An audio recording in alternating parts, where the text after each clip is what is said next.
نہیں ادا کرتے تھے، اس لیے کہ بعض اوقات کے کہے ہوئے جملے قبولیت کے لمحوں میں شاید اثر انداز ہوتے ہیں شخصیتوں پر، طبیعتوں پر. اس لیے بہت زیادہ زبان کی حفاظت کا، زبان کی نگہداشت کا احساس اسلام نے ہمیں دلایا اور نبی کریم صلی اللہ علیہ وسلم کی تعلیمات نے دلایا.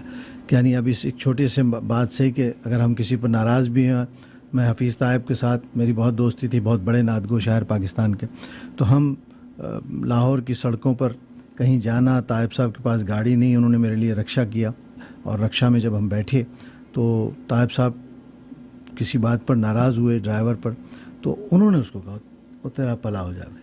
تو میں نے کہا آپ اس پہ ناراض ہو رہے ہیں یا اس سے محبت کر رہے ہیں؟ کہتے ہیں جی میں چھوٹا ہے، میں کیا کر سکتا ہوں اس کو. لیکن یہ رویہ تھا ہمارا، اجتماعی رویہ تھا. اور جب قوموں کا اجتماعی رویہ ایسا خیر آمیز ہو جائے، خیر انگیز ہو جائے، تو بہت ساری برکات کا نزول ہوتا ہے. بہت سے لوگ سوچیں گے کہ میں یہ بات کیوں ان سے کر رہی ہوں، یعنی ایک شخص جو خدا کی تعریف کرتا ہے میں وہ کیوں نہیں سن رہی، نعت کی بات کرتا ہے. مگر کلام لکھنے کے لیے یا نعت لکھنے کے لیے آپ کو ریسرچ کرنا پڑتی ہے، پڑھنا پڑتا ہے. آپ جب رسول پاک کی تعریف یا اللہ کے حمد بیان کر رہے ہیں تو آپ پڑھتے ہیں. تو میں وہی تعلیم آپ سے لے رہی ہوں. مجھے پتہ ہے کہ آپ جزاک اللہ گہری ریسرچ کرتے ہیں، بلکہ پاکستان میں بھی ریسنٹلی آپ کو ایک ایوارڈ بھی ملا ہے. جی الحمدللہ، میرا پچھلے 30 برس سے نعت پر ریسرچ کا کام بالخصوص ہے. سمجھ لیجئے کہ اس موضوع پر تو اللہ کے کرم سے 30 برس اللہ نے میری زندگی کے اس میں لگا دیے. کوئی 14-15 کتابیں میری اپنی ہیں مختلف موضوعات پر جو نعت کی معرفت کو عام کرتے ہیں. پھر کوئی ایک پورا باقاعدہ ادارہ میں نے نعت ریسرچ سینٹر بنایا، کیونکہ میرا احساس یہ تھا کہ اردو ادب میں جتنی اصناف ہیں اس میں نعت کو بحیثیت صنف سخن اس کا مقام و مرتبہ نہیں ملا. تو اس کی وجہ تلاش کی میں نے کہ ایسا کیوں ہے جبکہ مقبولیت اتنی ہے نعت کی. اردو ادب میں کسی شاعر کا تذکرہ بطور نعت کو نہیں آتا سوائے محسن کاکوروی کے. اور محسن کا بھی اس لیے آتا ہے کہ وہ پورا ایک منظر تھا اس زمانے میں لکھنوی اسکول کا، اور اس میں سب بےہودگی کی طرف شعراء متوجہ تھے. اس میں ایک پاکیزہ آواز انیس کی آئی یا دوسری پاکیزہ آواز محسن کاکوروی کی آئی. تو اس وجہ سے وہ اردو کی روایت میں ایک بالکل نیا تجربہ تھا، تو اس کو اہمیت حاصل ہوئی. لیکن نعت پر تنقید نہیں ہوتی تھی، اور جس صنف سخن کو تنقید کے کسوٹی پر نہ پرکھا جائے، اس کو نہ دیکھا جائے، تو پھر وہ اپنی جگہ نہیں بنا پاتی. ہر ظاہر انسانی کاوش ہے. نعت بھی اگر کوئی کہہ رہا ہے تو شاعر اپنی استطاعت کے مطابق کہے گا. اس میں کیا صلاحیت ہے، وہ دین کا علم کتنا جانتا ہے، رسول اللہ صلی اللہ علیہ وسلم کی بابت کیا جانتا ہے، ان کی محبت کے کتنے مراحل طے کر چکا ہے، یہ سب اس کی نعت کا عکس ہوتا ہے جو اس میں آتا ہے. لہٰذا اگر اس کو معرفت نہیں ہے تو وہ پھر دعوے کرے گا، اور دعوے بغیر دلیل کے ہوں گے تو اثر انداز نہیں ہوں گے.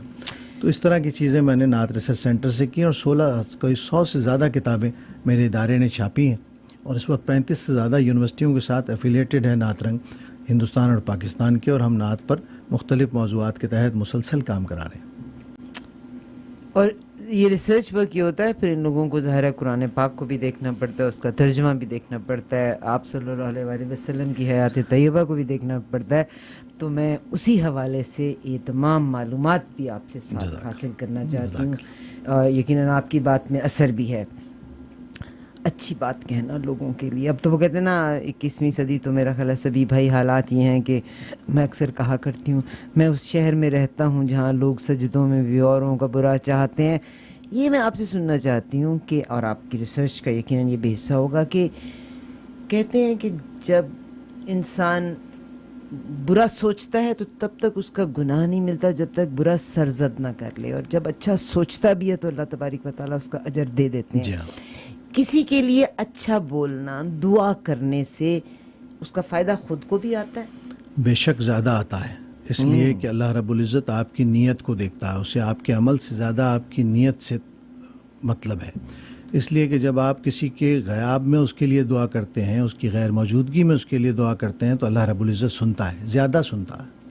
یعنی اس کا مطلب یہ ہے کہ وہ یہ بات اور قبولیت کا یقین دلا کر یہ چاہتا ہے کہ تم ایک دوسرے کے منہ پر دیکھا دیکھی مت کرو معاملہ، اس کے پیچھے بھی دل سے اس کے لیے اچھے رہو، اس کے پیچھے بھی کلمہ خیر کرو. اور یہی مسلم معاشرے کا حسن ہے کہ ایک دوسرے کے پیچھے بھی اگر آپ ہوں تو اس کی برائی کی جگہ اس کی اچھائی بیان کریں. کوئی برائی کر رہا ہے تو آپ اس کا کوئی اچھا پہلو بیان کر دیں. صوفیہ کی ہمارے ہاں تعلیم کیا تھی؟ صوفیہ نے جس بات کو دین کی سمجھا، دین کی روح کو سمجھا کہ اللہ رب العزت بنی نوع انسان میں آپس میں کس قسم کا تعلق چاہتے ہیں، اپنی ذات سے کس قسم کا تعلق چاہتے ہیں. اور حد یہ ہے کہ اللہ رب العزت کی ذات سے تعلق دراصل مخلوق سے تعلق ہے. وہ خوش ہوتا ہے اس بات سے کہ اس کی مخلوق سے تعلق جوڑا جائے. تو ظاہر ہے کہ آپ کی زبان سے، عمل سے، کسی بھی معاملے سے اگر کسی مخلوق میں سے کسی کا دل دکھتا ہے یا کوئی ہرٹ ہوتا ہے تو وہ معاملہ پھر اللہ رب العزت اپنے ذمہ لے لیتا. اس لیے یہ خیر ہی خیر کا عمل ہے. اسی لیے ہم کو اپنی زبان کے نگہداشت کی سب سے زیادہ ضرورت ہے. یعنی مختلف احادیث میں مختلف طریقے سے اس کی طرف توجہ دلائی گئی ہے، لیکن زبان جو ہے نا ایک چھوٹا سا ٹکڑا ہے زبان کا، لیکن یاد رکھیے کہ اس کا اثر بہت ہوتا ہے دلوں پر، معاشرے پر، ماحول پر، عمل پر. تو اس لیے جس نے زبان کی حفاظت کر لی وہ عافیت میں رہا. زبان کی حفاظت جس نے کر لی وہ عافیت میں رہا. میں نے انجم قریشی کو ریکویسٹ کر دی ہے کہ میرا جو مہمان ہے، انجم قریشی 3:30 بجے آیا کرتی ہیں، میں اس کو ان انٹرپٹیڈ لے کے جانا چاہتی ہوں. یعنی کسی کے بارے میں اچھا برا کہنے کا عالم یہ ہے، اور مجھے پتہ ہے کہ آپ میں سے جتنے بچوں کے جوان بچے ہیں، ینگ بچے ہیں، یہ گروئنگ چلڈرن ہے، یقیناً آپ کو بھی وہ چیک کرتے ہوں گے. ابھی 2-3 دن پہلے ہم گھر میں ہی کوئی بات کر رہے تھے تو میرے بیٹے نے مجھے کہا کہ مام if somebody is not present there don't talk about that person. I said but we are talking about the good things. He said why you need to talk about اس نے کیا لفظ اس کے لیے استعمال کیا، why you're gossiping about somebody. I said آپ ہی کی بات کر رہے تھے ہم. اچھا ماجد بھائی آپ ہی کی بات کر رہے تھے and your sister called me and میں ان سے بات کر رہی تھی اور ہم اچھی بات ہی کر رہے تھے. And he said why you are gossiping about somebody, you don't have your own things to talk about. I said okay. اللہ تبارک و تعالیٰ نے کسی کی غیر موجودگی میں، اور جو ہم غیبت کرتے ہیں بعض اوقات، غیبت کے بارے میں اللہ تبارک و تعالیٰ نے قرآن پاک میں یہاں تک کہہ دیا کہ کسی انسان کے گوشت کھانے کے مترادف ہے. اپنے بھائی کے، مرے ہوئے بھائی کے، یعنی کسی انسان تو چلیے دوسری منزل کی بات ہے نا، اپنے مرے ہوئے بھائی کا گوشت کھانے کے مترادف ہے. تو پھر میں بیچ میں ایک رشتہ ڈال کے اور زیادہ اس کو سخت کر دیا. جی اللہ تعالیٰ میری اور آپ کی حفاظت کرے، ہماری زبانوں کو اچھا کرے، اور خدا کرے کہ ایسے پیارے لوگوں کی صحبت ہم کو ملتی رہے. آمین ثم آمین. سر، عشق کے مراحل ہوا کرتے ہیں، ایک عشق حقیقی، عشق مجازی. بہت سے لوگ جن کا دل پیور ہوتا ہے وہ کوئی بعض اوقات گانا بھی سنتے ہیں نا تو اس کو بھی اللہ کے عشق کی طرف موڑ لیا کرتے ہیں. آپ کو عشق حقیقی کی طرف کون لایا تھا؟ پہلی بات تو یہ کہ جو آپ نے ایک بات چھیڑی ہے نا، یہ گانا سن کر متوجہ ہو جانا. دیکھیے اصل حضوری ہے قلب کی حضوری. قلب کی حضوری کے لیے ضروری نہیں ہے کہ آپ کوئی مذہبی بات سن کے ہی مذہب کی طرف متوجہ ہوں یا اللہ رسول کی ذات کی طرف متوجہ ہوں. میں ایک چھوٹا سا واقعہ سناتا ہوں، اب اس بات میں سمجھانے میں آسانی ہو جائے گی.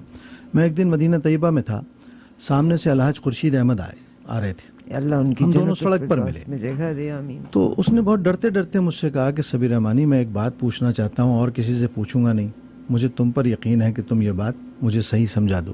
میں کہا فرمائیے. کہنے لگے میں نے زندگی میں ہزاروں نعتیں پڑھی ہیں، لیکن نہ جانے کیا بات ہے کہ جب میں مدینہ طیبہ آتا ہوں تو میری زبان پر ایک گانا جاری ہو جاتا ہے. تو میں نے پوچھا خورشید بھائی وہ گانا کون سا ہے؟ تو انہوں نے کہا تم جگ جگ جیو مہاراج ہم تیری نگریا میں آئے. میں نے کہا خورشید احمد صاحب، اس کیفیت کے ساتھ اس سرزمین پر یہی گانا آپ کے لیے نعت ہے، اس لیے کہ جو چیز دل کو حضوری کی منزل میں لے جائے، پاکیزگی کے منزل میں لے جائے، قرب کا احساس ہونے لگے، وہی کلمہ، وہی بات سچی ہے اس وقت میں. کیونکہ اصل چیز تو آپ کو متوجہ کرنا ہے وہاں. اور یہ لفظ کیا کام کرتے ہیں؟ لفظ ایک رابطے تعلق کا ذریعہ ہوتے ہیں، کیریئر ہے ہماری بات کو، جذبے کو منتقل کرنے کا. اگر ہم کوئی بہت اچھا لفظ استعمال کر رہے ہیں لیکن اس کے پیچھے کوئی روح نہیں ہے تو بات منتقل نہیں ہوتی. اور کوئی ایسی چیز، کیونکہ گانے بھی تو بہرحال انسان کے مزاج کو سامنے رکھ کے، انسانی مزاج کو، محبت کے جذبے کو سامنے رکھ کے صوفیہ کی شاعری میں کیا تھا؟ صوفیہ کی پوری غزلوں میں نہ اللہ کا نام آتا تھا نہ رسول اللہ کا نام آتا تھا، لیکن ان کا مخاطب یہی ہوتا تھا. اور جب غزل اپنے عرفہ اور اعلیٰ مدارج میں آتی ہے سفر کرتے ہوئے تو وہ حمد اور نعت بن جاتی ہے. اس لیے کہ غزل کا شعر سناتا ہوں آپ کو کہ یا کرے اس کا تذکرہ ہر شخص، یا کرے اس کا تذکرہ ہر شخص، یا کوئی ہم سے گفتگو نہ کرے۔ اب مجھے تو یہ شعر رسول اللہ صلی اللہ علیہ وسلم کے بارے میں محسوس ہوتا ہے، اس لیے کہ میرے محسوسات جو ہیں وہ مختلف ہیں، ہو سکتا ہے کسی کو اپنے محبوب کے لیے تصور ہوتا ہو۔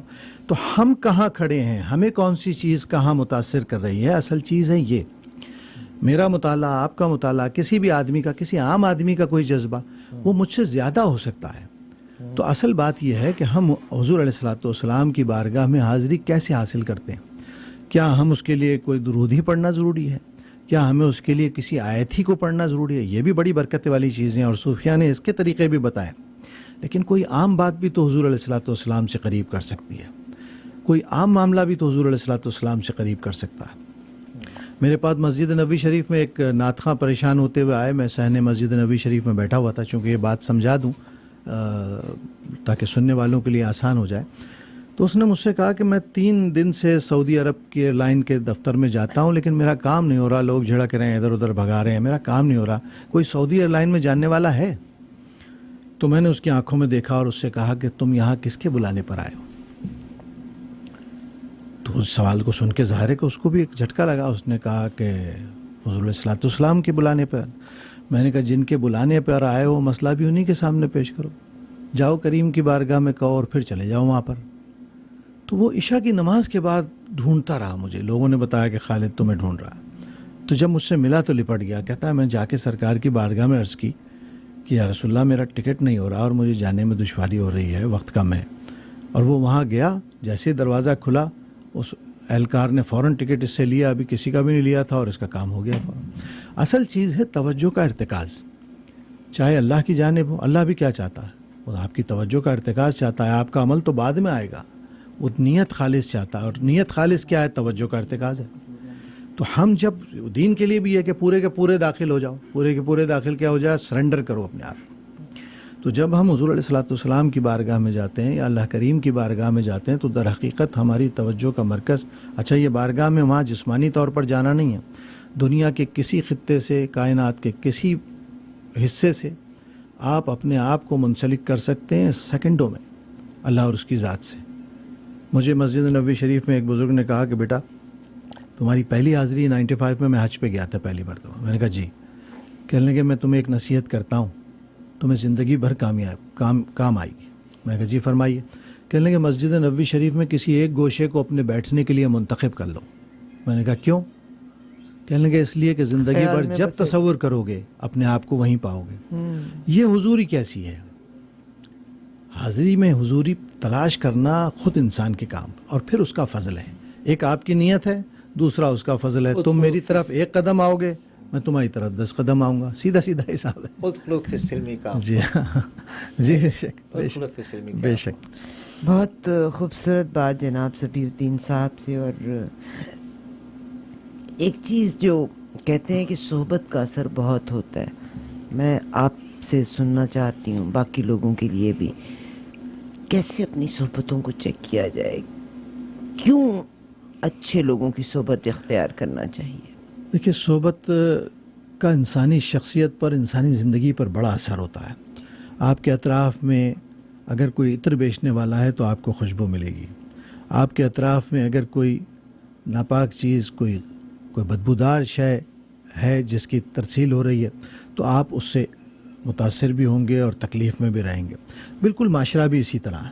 آپ کے گرد و پیش میں جو لوگ اچھا بول رہے ہیں، اچھا کر رہے ہیں، اچھا دیکھ رہے ہیں، اچھا دکھا رہے ہیں، وہ اگر آپ کی زندگی کا حصہ ہیں تو آپ کو بھی کائنات ویسی صاف ستھری نظر آتی ہے۔ ہم کہتے ہیں نا کہ خود اچھے ہو جاؤ سب اچھا ہو جائے گا۔ فرد کائنات کی اکائی ہے، اگر فرد ٹھیک ہوگا تو کائنات میں ہر چیز پازیٹیو ہو جائے گی۔ اور میرا تجربہ ہے اپنی ذات کا کہ اگر دل میں آپ کی کسی کے لیے نفرت نہیں ہے، سب کے لیے محبت ہے، اور میرا اپنا معمول تو یہ کہ میں دعا کرتا ہوں، شاید میں کوئی بہت عبادت گزار آدمی نہیں ہوں، لیکن صوفیہ نے چھوٹے چھوٹے مسائل سے بہت چیزوں کو حل کر دیا۔ آپ جب لوگوں کے پیچھے اس کے لیے دعا کرتے ہیں نا، اور میں ان کے لیے بھی دعا کرتا ہوں جنہوں نے میرے ساتھ کوئی زیادتی کی ہے، اس لیے کہ اللہ تعالیٰ اس کے صدقے پھر مجھے اور پاکیزگی اور طہارت قلب میں عطا فرما دیتا۔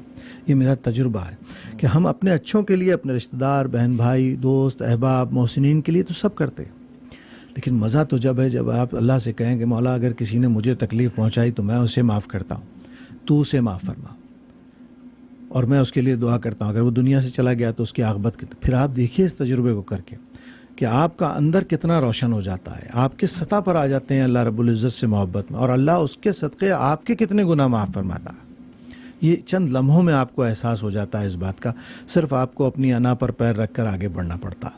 ہم اصل میں نفس کے ہاتھوں مجبور ہو جاتے ہیں اپنی انا سے، تو جس دن ہم میں نکال دیں اپنے اندر سے، اس دن سارا مسئلہ حل ہو جاتا ہے۔ یہ میں ہی ہے جو اس نے مجھے یہ نہیں دیا، اس نے مجھے یہاں روک دیا، اس نے مجھ سے بات نہیں کی، اس نے میرا نام نہیں لیا، اس نے میرا اناؤنسمنٹ پورا نہیں کیا، اس نے مجھے صحیح جگہ پڑھایا نہیں۔ ایسے ہزارہا مسائل ہیں جو میں سے شروع ہوتے ہیں اور میں پر رہتے ہیں۔ تو اس میں کو مارنا ہے، جو ہو گیا، جو مل گیا، رب نے تمہارے لیے وہی رکھا تھا، اس پر شاکر رہو۔ جب تمنا ختم ہو جاتی ہے دل سے تو دنیا جنت بن جاتی ہے۔ اصل چیز ہے تمنا، ایک کے بعد دوسری، دوسری کے بعد تیسری، تیسرے کے بعد چوتھی، دنیا تو کہیں ختم نہیں ہوتی۔ تو جب آپ قناعت پر آ جاتے ہیں تو میں اپنے بچوں کو تربیت کرتا ہوں، بیٹے اگر آپ کے پاس روپیہ ہے تو آپ 4 آنے میں زندگی پلان کرو، کبھی پریشان نہیں ہوگے۔ میں نے بھی ایسے کیا تھا، مجھے کبھی پریشانی نہیں ہوئی، اللہ نے ہمیشہ آسودہ رکھا قلبی طور پر، ذہنی طور پر۔ تو اللہ کا احسان ہے، جب آپ پازیٹیو ہوں گے تو سب پازیٹیو ہو جائے گا۔ ہر انسان کو اللہ نے کام دیا ہے، ذمہ داری دی ہے۔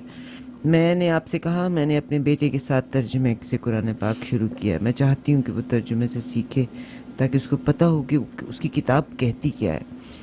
تو قرآن پاک میں ایک آیت ہے نا، اس میں اللہ تعالیٰ کہتے ہیں کہ یہ جو کفار مکہ تھے، یہ لوگ جب ایمان والوں کے سامنے ہوتے ہیں تو یہ کہتے ہیں کہ ہم ایمان لائے، اور جب اکیلے ہوتے ہیں اپنے شیطانوں کے ساتھ تو کہتے ہیں ہم نے تو ان کا مذاق اڑا رہے تھے۔ تو میرے بیٹے نے کہا سو دس مین دے ور ہپوکریٹس، ہاں بچہ تو نے مجھے بہت بڑی بات سکھا دی، خدا کرے کہ میں اور آپ ہپوکریٹ نہ ہوں۔ قرآن میں اس پہ سخت ممانعت ہے، سخت ممانعت ہے۔ اللہ تعالیٰ سیدھے رستے پہ رکھے، آمین آمین۔ تو اب میں ذاتی زندگی سے بھی پیتا جاتی ہوں، مطلب کہتے ہیں کہ ہر چیز کی کوئی بنیاد ہوتی ہے۔ اللہ اور رسول کی محبت میں آپ بندہ آپ کی نعتوں کو پڑھتا بھی ہے، سنتا بھی ہے، آپ کا آنا بھی باعث برکت ہے کہ ہم اچھی بات کر رہے ہیں اس وقت۔ مگر کیا مجازی عشق ہوا تھا جو آپ کو حقیقی کی طرف لے کے بڑھا تھا؟ میرا خیال ہے کوئی آدمی ایسا نہیں ہوتا جس کو مجازی عشق نہ ہو، یہ تو اللہ نے رکھ دیا ہے آپ کے اندر۔ اگر آپ جمالیات سے متاثر نہیں ہوتے، آپ شخصیت سے متاثر نہیں ہوتے، آپ حسن سے متاثر نہیں ہوتے، آپ خیر سے متاثر نہیں ہوتا، تو پھر آپ انسان نہیں ہیں، پتھر ہیں۔ ایسا کوئی فرد پیدا نہیں ہوا دنیا میں جو ان چیزوں سے متاثر نہ ہوا ہو۔ دل کا گداز تو پیدا ہی جذبے سے ہوتا ہے، اور جذبہ پیدا ہی اس وجہ سے ہوتا ہے کہ اللہ نے جو ایک محبت کا جذبہ دل میں رکھ دیا ہے وہی سارا گداز تک لاتا۔ وہ گداز دل کو ہموار کرتا ہے بڑے سفر کے لیے۔ پہلے تو آپ کسی نقش پر مر مٹتے ہیں، پھر اس نقش کے بنانے والے پر مر مٹتے ہیں۔ خیر یہ بہت آگے کے منازل، لیکن میں بنیادی بات کر رہا ہوں کہ ایک احساس کا ہونا، گداز کا ہونا طبیعت میں، وہ فطری ہے۔ یہ تو اللہ نے اپنے بندوں پر کرم کیا ہے کہ ہمیں حساس طبیعت کا بنایا ہے، ہمیں چیزوں سے متاثر ہونے کی صلاحیت دی ہے، ہمیں حواس عطا فرمائے ہیں جو ہمیں چیزوں کی اہمیت، ان کی خوبصورتی، ان کی افادیت کو بتاتے ہیں کہ یہ چیزیں۔ پھر اپنے فضل سے ہمیں وہ راستہ دیتا ہے، جب چوٹ لگتی ہے دل پر، کسی چیز سے آپ محروم ہوتے ہیں جو مولا کائنات کا فرمان ہے، تو کسی اور کے قریب لے جاتی ہے آپ کو کہ میں نے اپنے ارادے کی شکست سے اپنے رب کو پہچانا۔ جب ارادے کی شکست ہوتی ہے تو بندہ سوچتا ہے کہ یہ کام جو بہت آسان تھا یہ مجھ سے نہیں ہوا، اس کے پیچھے کون سی طاقت ہے، یہاں سے کون سا معاملہ ہے۔ آپ کسی گناہ سے بچ جائیں، کسی مسئلے سے بچ جائیں، کسی حادثے سے بچ جائیں، انسان کا ذہن ایک دم سوچنا شروع کر دیتا ہے ایسا کیوں ہوا، اس میں تو کوئی چیز مانے نہیں تھی کہ یہ ہو جاتا۔ لیکن پھر اللہ بتاتا ہے اپنے ہونے کا ثبوت دیتا ہے آپ کو، اور اس نے پورا ایک نظام وضع کیا ہے اس کے لیے، آپ کی رہنمائی کے لیے۔ وہ کس سے کس کو کہاں بچاتا ہے اور کس سے کس کو کہاں لگاتا ہے کسی کے ذریعے، یہ پورا ایک نظام ہے اس کا جو اس نے بنایا ہوا ہے اپنے بندے کے لیے۔ وہ خود اپنے بندے کے لیے بہت حساس ہے۔ کائنات کی 70 ماؤں سے زیادہ اس کو ہمارا احساس ہے، تو اس نے یہ پورا نظام ایسا بنایا کہ ہم بار بار ہر لمحے میں گناہ کریں اور ہر لمحے میں معافی مانگیں تو وہ معاف کرتا چلا جائے گا۔ کوئی اور ایسا ہے؟ اس کو وقت لگتا ہے، آپ کی اور غلطی بھی بڑی سے بڑی غلطی، جن باتوں پر اس کی طرف سے شدید وعید ہیں آپ وہ بھی کر کے اگر کھڑے ہو جائیں کہ مولا معاف کر دے، مجھ سے غلطی ہو گئی، میں کمزور ہوں، پھر ہم اس کی رحمت جوش میں آ جاتی ہے۔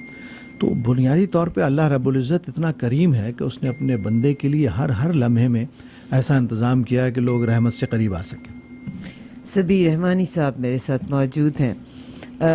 وہ کہتے ہیں نا کہ اللہ تعالیٰ کا جو ابلیس تھا سب سے زیادہ عبادت کرنے والا فرشتہ تھا، اور مستجاب الدعوات، اللہ کی بارگاہ میں کوئی دعا کرتا تھا تو رد نہیں ہوتی تھی۔ اور دیکھو جی کہاں چلا گیا، صرف میں مار گئی اس کو، میں مار گئی۔ اور مجھے اور آپ کو یقیناً اللہ تعالیٰ نے کوئی ذمہ داری دی ہے، اللہ تعالیٰ کو بالکل پتہ میں نے کس راستے پہ جانا ہے، مگر اس فورک پہ لا کے کھڑا کر دیا۔ It's all up to you, Arifa. You want to choose this one or this one. You want to follow Iblis یا you want to follow اللہ سبحانہ و تعالیٰ۔ اللہ تعالیٰ بہتر کرے۔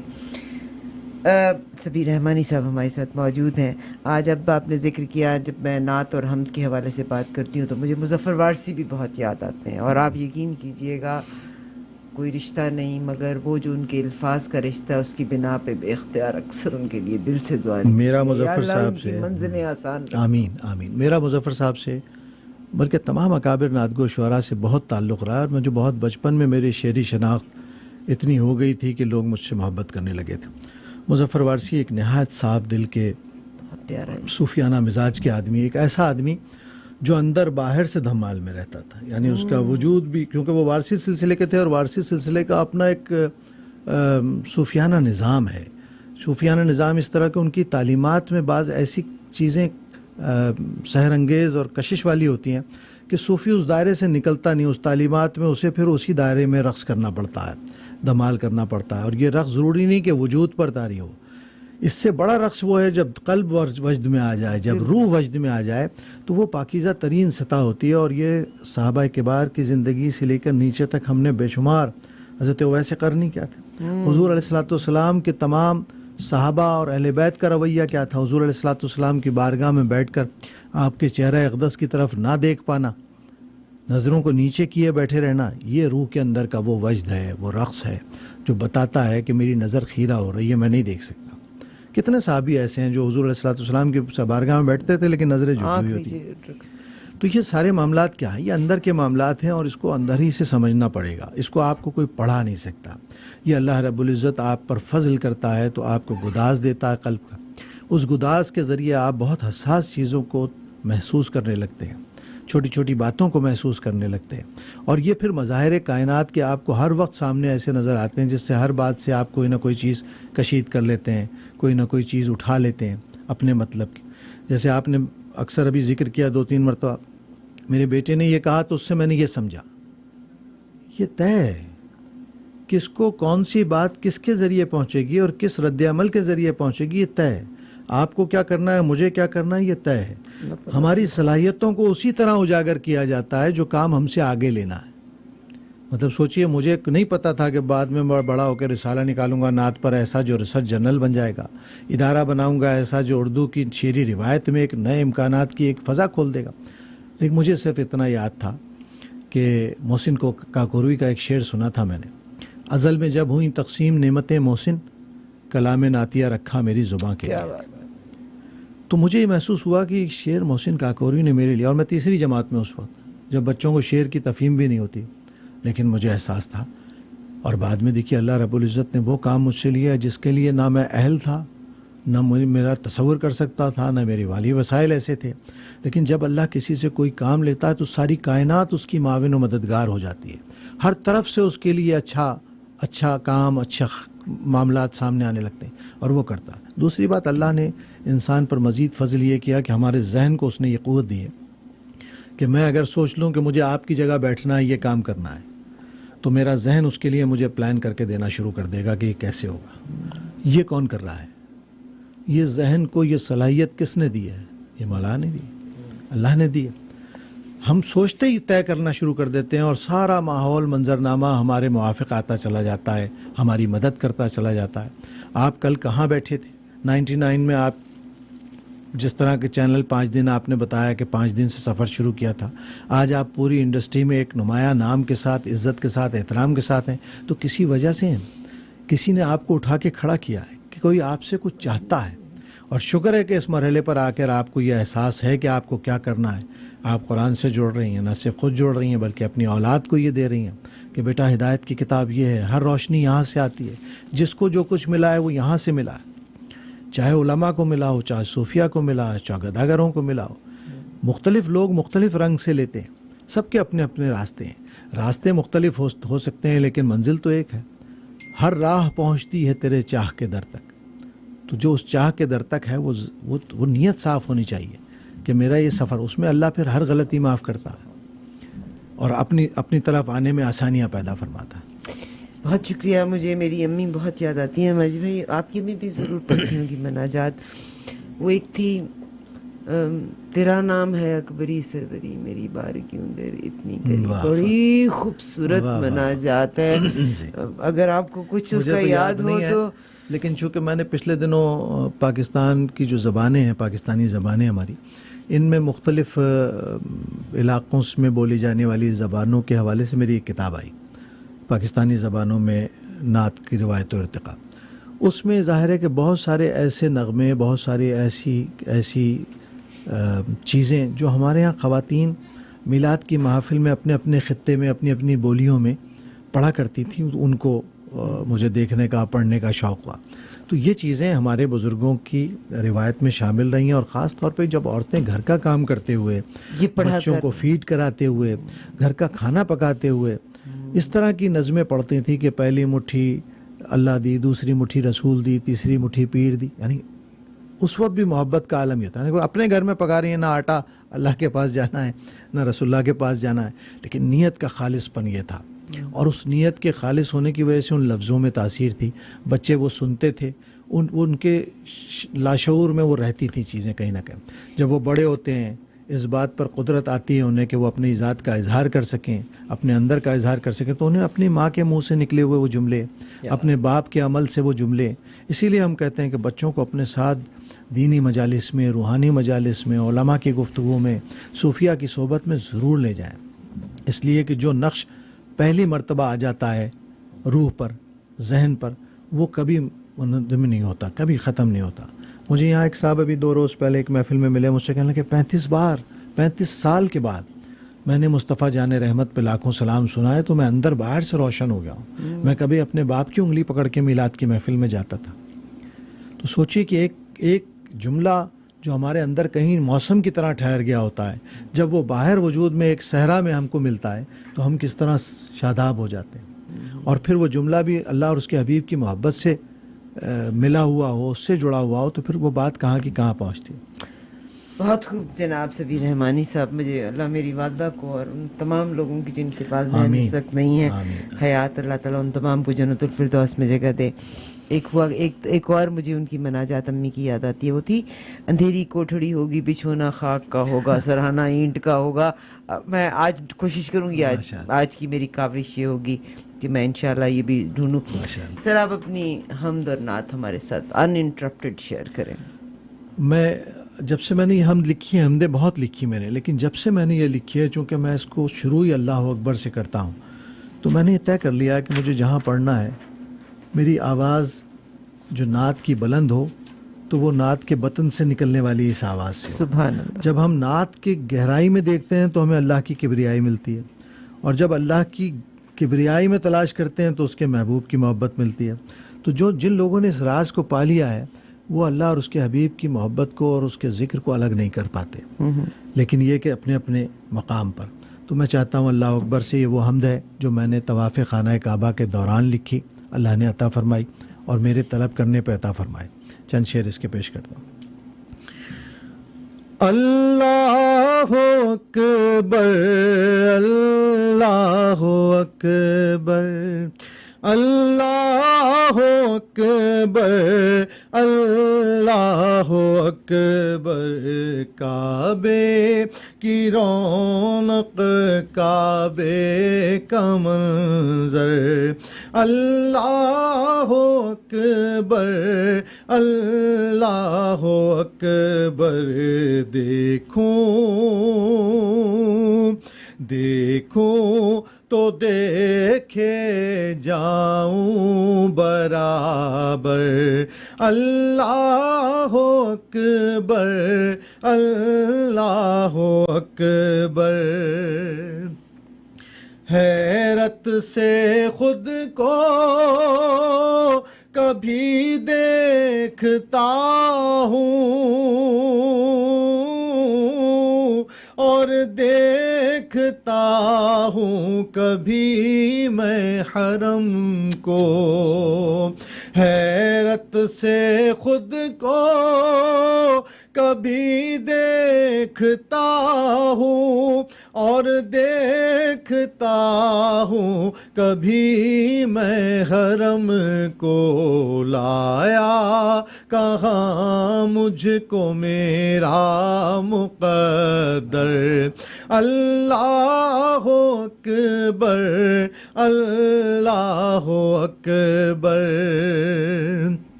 یاد آ گئی جب اپنی خطائیں اشکوں میں ڈھلنے لگی التجائیں. اشکوں میں ڈھلنے لگی التجائیں. رویا غلاف کعبہ پکڑ کر. اللہ اکبر اللہ اکبر. تیرے کرم کی کیا بات مولا, تیرے حرم کی کیا بات مولا. تیرے کرم کی کیا بات مولا. تیرے حرم پر کیا بات مولا. تیرے حرم کی کیا بات مولا. تا عمر کر دے آنا مقدر. اللہ اکبر اللہ اکبر اللہ اکبر اللہ اکبر. سبحان اللہ. جزاک اللہ خیرا. سبیر رحمانی صاحب یہاں پہ موجود ہیں. آپ کو سر بہت شکریہ. مجد آپ کیا کہیں؟ شکریہ ادا کر سکتے ہیں. ان کی محفل میں بیٹھ کے بہت کچھ سیکھنے کا موقع ملتا ہے جناب. بہت شکریہ جناب. آپ سوچتے بھی اللہ کے بارے میں, نبی کے بارے میں جب بھی لکھتے ہیں کیا کیا کیا کیفیت ہوتی ہے؟ میرا ایک شعر ہے, ان کو سوچتے رہنا بھی تو ایک عبادت ہے. سبحان اللہ. ان کو سوچتے رہنا بھی تو ایک عبادت ہے, اور یہ عبادت بھی ہم نے دم بدم کی ہے. اور یہ عبادت بھی ہم نے دم بدم کی ہے, لیکن یہ ہمارا کمال نہیں ہے, یہ اس کا فضل ہے کہ اس نے ہماری توجہ کو کہیں اور نہیں جانے دیا, اپنی جانب کر وہی چنتا ہے. وہی چنتا ہے. کچھ نہیں ہے ہمارے پاس. آپ حج پہ جائیں, ساری دعائیں دیکھیں گے آپ اپنے لیے. گھر سے نکلے, مولا مشکل ہے آسان فرما دے, قبول فرما لے, اپنا بات. طواف میں جتنی دعائیں اپنے لیے کر رہے ہیں, نماز پوری کی پوری نماز دعا پوری کی پوری آپ اپنے لیے کریں. وہ تو چاہتا ہی کچھ نہیں. آپ تو صرف وہ چاہتا ہے کہ سرنڈر کرو. اس کی حاکمیت ہے, اسے ماننا ہے. اس کے ماننے کے بعد اب کھاؤ پیو موج کرو. جو حلال کر دیا اس نے اختیار کر لو. حبیب کا بتا دیے, جس سے روک دیں رک جاؤ, جو دے دیں عطا فرما دیں لے لو. جانوں پر اپنی کوئی ظلم کر لو, ان کی بارگاہ میں آ جاؤ. کیونکہ اللہ رب العزت کا بھی ایک نظام. اس نے ماں کو بھی ایک درجہ دے دیا. ماں دعا کرے گی اللہ قبول کرے گا, بھائی دعا کرے گا اللہ میں کروں گا تو, لیکن نظام ہے. میرے غیاب میں کوئی دعا کرے گا اللہ قبول کرے گا, کیونکہ اللہ سب کو دینا چاہتا ہے. اس کو دعا کا اجر دینا چاہتا ہے, آپ کو اس کی دعا کا حاصل دینا چاہتا ہے. ایک پورا نظام ہے خیر پہ مبنی. اور اس خیر سے جو جڑتا جا رہا ہے وہ روشن بھی ہوتا جا رہا ہے, دامن کو بھرتا بھی جا رہا ہے. اللہ رب العزت ہمیں اس نظام کو سمجھنے اور اس سے فائدہ اٹھانے کی توفیق بڑا عطا آسان فرمائے. نظام ہے صاحب. بہت آسان ہے, اس نے تو کوئی مشکل نہیں چھوڑی. نظام تو ماجد بھائی آسان ہے, مگر صحبت بہت معنی رکھتی ہے. ایسے انسان کی, اچھے انسان کی صحبت ملے تو انسان دل بہکتا ضرور ہے. یہ بڑا باغی قسم کا دل ہے, مگر اچھی صحبت جو ہے پھر آپ کو سیدھے رستے پہ لے آتی ہے. یہ انسان, یہ جو اچھائی ہے نا, یہ ہر انسان کے اندر ہے. ایسا نہیں ہے کہ لوگوں میں نہیں ہے, صرف کنسنٹریٹ کرنے کی ضرورت ہے. ہم لذتوں کے پیچھے بھاگنے والے لوگ ہیں, کمزور. ہمیں جس چیز میں لذت آنے لگتی ہے ہم اس سے بھاگتے ہیں. میں نے صوفیہ میں ایسے بھی لوگ دیکھے کہ شدید پیاس ہے, پانی مانگا, ٹھنڈا پانی آیا, چھوڑ دیا. کیوں؟ پانی مانگا ہے, اپنے پی لیجیے.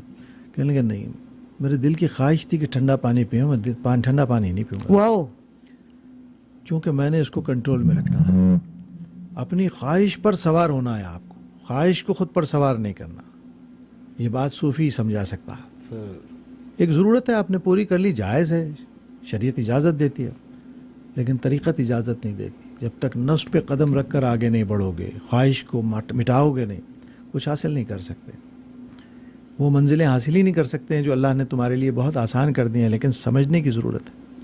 تو اللہ رب العزت ہمیں اپنی محبت, معرفت اور اپنی رحمت سے, اپنی معرفت, بہت ساری چیزیں, معرفت تو بہت سارے لوگوں کو ہوئی لیکن وہ بھی بھٹک گئے. تو اللہ آخری دم تک ایمان پر رکھے اور ایمان پر لے جائے.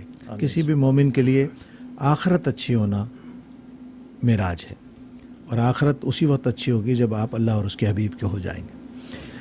سبیر رحمانی صاحب بہت شکریہ. آخر میں ایک نعت کے ساتھ ہی میں ریکویسٹ ہی کر سکتی ہوں میں تو, اور میری اللہ سے دعا ہے کہ یا اللہ تعالیٰ مجھے, آپ کو, ہم سب کو, ہم تمام سننے والے صحیح کے لیے منتخب کر. آمین. اللہ تعالیٰ ہمیں اس کے لیے تو منتخب کرنا جو صحیح ہے, جو تجھے پسند ہے. آمین ثم آمین. آمین. جی سر. آپ کی پسندیدہ نعت, اور وہ نعت جو حضور علیہ الصلوۃ والسلام کی بارگاہ میں لے جانے کا لاکھوں لوگوں کو ذریعہ بنی.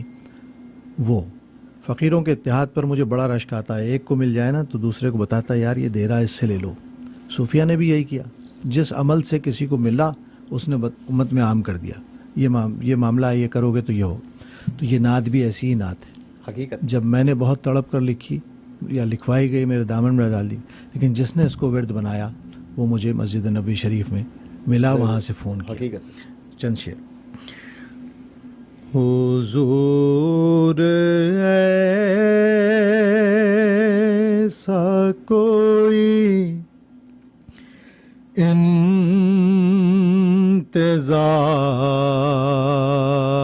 انتظام ہو جائے, با کو بلا سے پھر. حضور آپ جو کہتے ہیں تو کام ہو جائے. بالکل صاحب, اللہ تعالیٰ ہر ایک کو وہاں جانے کی توفیق عطا فرمائے. آمین ثم آمین. سبھی صاحب آپ کا بے انتہا شکریہ. شاید میرے الفاظ وہ نہ کہہ پائیں جو میں چاہتی ہوں, مگر بہت شکریہ کہ آپ نے ایک اچھی طرف مائل کرنے کے لیے ہمیں ٹائم دیا. بہت جزاک شکریہ اللہ آپ کا, خیر. بہت شکریہ. بہت شکریہ سبھی صاحب تک پہنچانے میں ہمیں. فرحت صاحبہ کا بہت شکریہ جن کے توسط سے ای آواز ٹیلی ویژن پہ آپ نے سبھی صاحب کا یہ پروگرام دیکھا. زبیر صاحب یہاں موجود ہیں, ان کا بہت شکریہ, اور وہ لوگ تمام, منو جی کا بہت شکریہ, جناب نجم صاحب کا بہت شکریہ. اللہ تعالیٰ آپ تمام کو اپنی جناب سے عطا کرے. اس کے خزانے میں کسی چیز کی کمی نہیں ہے. اللہ تعالیٰ بیماروں کو شفا دے, اور اللہ تعالیٰ آپ کے رزق میں اتنا اضافہ کرے کہ جو خود دیکھا ہے الحمدللہ. اگر وہ نہیں, جو کچھ ایسے لوگ ہیں جو نہیں ابھی تک حاضری دے سکے, میں اور آپ ان کے لیے ذریعہ بن سکیں کہ وہ بھی وہاں حاضر ہو کے مجھے اور آپ کو یاد کر لیں. پروگرام کو اسی طرح سنتے رہے. واپس آتے ہیں ایک بریک کے بعد.